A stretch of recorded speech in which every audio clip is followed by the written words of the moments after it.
Stop for a moment and listen very, very carefully to the world around you, what you hear around you, where sounds are coming from. And in real life, when you're in the real world, when you move your head, by the way, the world does not do this. It does not move with you. The world and its acoustic exists, and you move around within it. Now, whether you realize it or not, your head is constantly moving. My head's been moving the whole time I've been talking to you. It'll continue to do so through the video. Now, when your head does that, when it moves, even small movements, your brain is constantly using that information to give you a better sense of the world around you, where sounds are coming from, what the sonic environment you're in is like, and so on. And when multiple sounds from different places at certain angles arrive at your ears with very similar or identical arrival times and levels, which are two very important cues we use for sound localization, then your brain uses head movement, again, even tiny movements, to help disambiguate confusing sound locations. Down the road, we'll be talking a bit more about this, what's referred to as the cone of confusion. Now, you might be wondering why this little mini Kemar guy is here and why he's in this clear container on the table. The reason he's here is I want to use him to illustrate a little bit more clearly the point I was making earlier about what happens and what doesn't happen when you move within your environment in the real world. So what doesn't happen when you move in the real world? If this is you and this is the room, the world around you does not move to match your movement. What happens, of course, in the real world is that you move within that environment and it stays still. Now, when you wear headphones, even if you're playing a surround program through it, what's happening with that headphone on your head is the surround content is still moving with you. Now, in terms of localization, that's still going to be very unnatural. The reason I'm talking about all this is because today Audeze is announcing a new headphone called the Mobius, and the Mobius is packed with the technologies, the sensors, the engineering to track your head movement with great precision and speed, so that even your tiny head movements are tracked. Now, of course, the Mobius also has to be able to render a convincing surround environment, which it does, and it does support the decoding of surround up to 7.1, and we'll talk more about what it supports in just a few minutes. For precise, fast head tracking, the Mobius can track your head movement up to 1,000 times per second, constantly feeding the 3D emulation algorithm with that information. It has 6-axis quaternion tracking with a 3-axial accelerometer and 3-axial gyroscope. This level of integrated head tracking sophistication and precision is a game changer. It's important to point out that when I say integrated, I mean it requires no external sensors. It's all contained inside the Mobius. Again, with the Mobius's head tracking, now your head moves within the realistically stable virtualized surround environments. This makes the sensation that you're within the virtualized surround field much more realistic than without it. It's much more immersive this way. I wanted to start with this head tracking discussion because it's such a key differentiator for the Audeze Mobius. When I first saw it with its boom microphone attached, the first thought that came to my mind was gaming headset. And when audiophiles think gaming headset, they're usually thinking of compromise, especially in terms of compromised musical fidelity. But the Audeze Mobius is far more than a gaming headset. Okay, to be clear though, it is that too. Gaming is one of the things that happens to be absolutely fantastic for. In fact, in large part due to its head tracking capabilities, it's simply the best gaming headset we've yet used, and we've used a lot of gaming headsets here at HeadFi HQ. But I think Audeze has hit the nail square on the head when they decided to call the Mobius a mixed media platform, because it's also a hi-fi quality, closed-back Audeze planar magnetic headphone with essentially all the technologies that they developed for their more traditional hi-fi headphones. It's also a cinematic surround sound system that, as far as self-contained headphones go, is unparalleled for movie and television surround immersion in my experience. It's a Bluetooth headphone that supports the highest resolution Bluetooth codec that I'm aware of with LDAC, and it's all these things with little compromise in any one of these roles. With the Audeze Mobius, I think we're obviously looking at one of the future paths for headphones, and because of that, this rather unassuming looking Mobius may have a very outsized importance in our world of headphones. The CEO of Audeze, Shankar Thiagasamudram, first told me about the Mobius last year. He said they'd be releasing a new product that was very exciting and very densely packed with technology, but that would require some explaining, and that much didn't surprise me. For almost 10 years now, Shankar has usually been the one explaining Audeze's new technologies and developments to me, almost all of which can be found in the Mobius, by the way. Now, Shankar is one of the most intelligent people I've met in this industry. He also has a strong curiosity about seemingly every topic you can imagine. We've spent a lot of time talking about the future and new technologies, and given his strong sense of curiosity, Shankar also listens with intensity. He's always an interesting guy to talk to. One topic Shankar and I have discussed with some regularity is psychoacoustics. I know this is going to be an immensely important discussion topic here on HeadFi going forward. Anyway, he and his team at Audeze have had a tremendous interest in psychoacoustics for many years.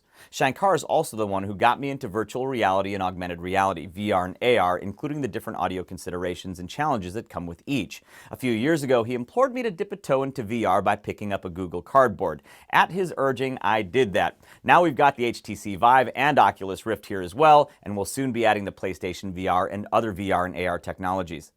Anyway, Audeze's intense interest in these studies and advancements have also found their way into the Mobius. It's perhaps the single most technology-packed headphone that's come through HeadFi HQ.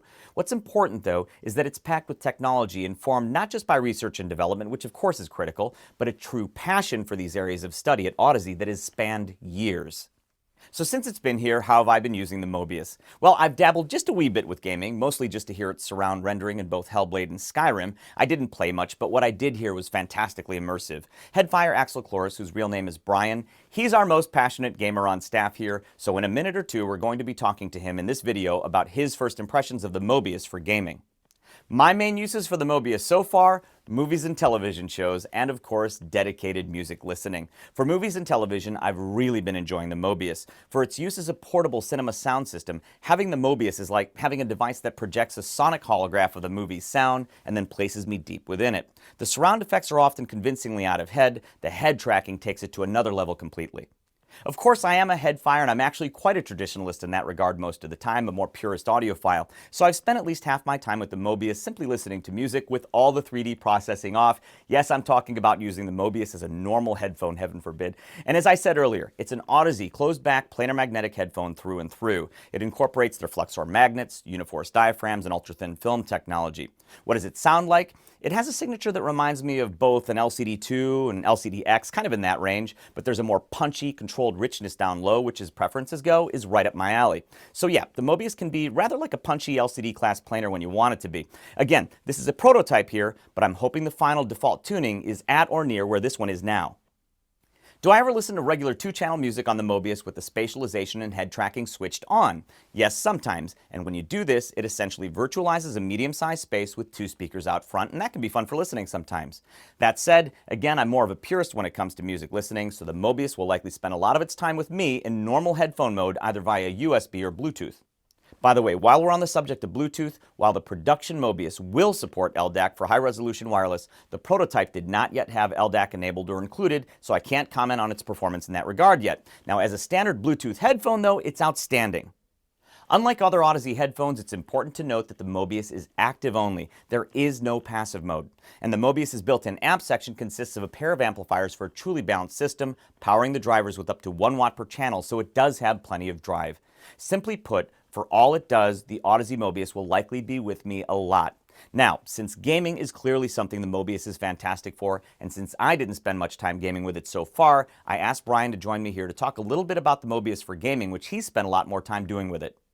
Now, before we talk about your use of the Mobius in gaming, which is why you're here, I wanted to tell a funny story about when the 2 Mobiuses, we started with 2 Mobiuses, first arrived, because it was actually pretty funny. Joe, Brian, and I were so impressed by the head tracking mechanism that for some reason, and I think you guys will probably do the same thing, we felt the need to constantly test it at its extremes. So we were constantly going full left, full right. It looked like we were doing weird head calisthenics. Up, down, and if I didn't mention already, it does track up and down movement as well. We were spinning fully around in our chairs because it tracks that as well. And so if you go 180 degrees, it'll put the image behind you, which I think is very impressive. Now, ironically, it's when I stopped doing that, I'm curious to know how this is for you, it was when I stopped doing that, when I stopped testing it like that, it was when I started getting into more normal movement, when I was watching a video, a movie, and I would just kind of move as a person normally moves when he's doing such a thing. That's when it became more real for me. That's when the immersion became more real for me because I'm moving as we do in the real world. Was it like that for you? Definitely. All right. That's interesting, isn't it? Yes. Yeah. And it looks a lot less weird than spinning around and looking up and down, left and right. All right. So let's talk about the game. Oh, but you will do that. Guaranteed. You will do that when you get the Mobius. It's almost unavoidable. So anyways, so as a gaming headset, tell me how it compares. We've used a lot of different gaming headsets here. You game more than any of us here. So how is it as a gaming headset? I've used a ton of gaming headsets over the years, and quite honestly, just with the short time that I spent with it, I'm kind of questioning whether or not I would go back to a traditional gaming headset at this point. Oh, really? Okay, that's good to know. So is the head tracking a part of that? So surround, we do use surround processors. We've used other headsets with surround processors that come with them or that have surround ability. Does the head tracking, is that a key differentiator? See, for me, it definitely is when I'm watching movies, without a doubt. It absolutely is for me. I spend a lot of time over the years playing with Dolby headphone, Dolby Atmos headphone, SBX processing. I've always been a surround sound gamer because I like that sense of immersion. And even though the image was stationary, to me it was still superior to a traditional 2-channel, just a stereo left and right. And when you added in the head tracking, like you mentioned, once you get past the initial wow phase and you're just starting to use it as a tool, Right. something to really help you and get more into your game, that's when it just takes off. And lately, it's been something I have not gamed without since they arrived. Yeah, I know, because we're down to one, and he's hogging it because we had to send the second unit to another reviewer. So, what games have you played with it? Primarily, since we've only had it for a short while, I've been playing Skyrim, I've been playing Overwatch, and I've been playing Hellblade. Okay, so Overwatch I know is kind of one of your main games. I would imagine positional accuracy is probably important from a competitive standpoint. I think that's true for a lot of first-person type games. Very much so, and so much so, in fact, that Overwatch itself includes Dolby Atmos headphone as one of the default configurations. So if you're playing with headphones, anybody playing Overwatch can test with Dolby Atmos headphone. That's usually what the mode that I use because I like that it has the sense of surround sound as well as height elevation cues. And once I switched to playing with the Mobius, it kind of became more just natural. It's the fact that I could sit at my desk and I could be playing a game and crack my neck if I need to, and the positional audio doesn't change. If I was playing with Dolby Atmos headphone, when I go to crack my neck, say someone's sneaking up from behind, if I crack it to the side, well, suddenly they've shifted in my perspective, even though in the game world they haven't.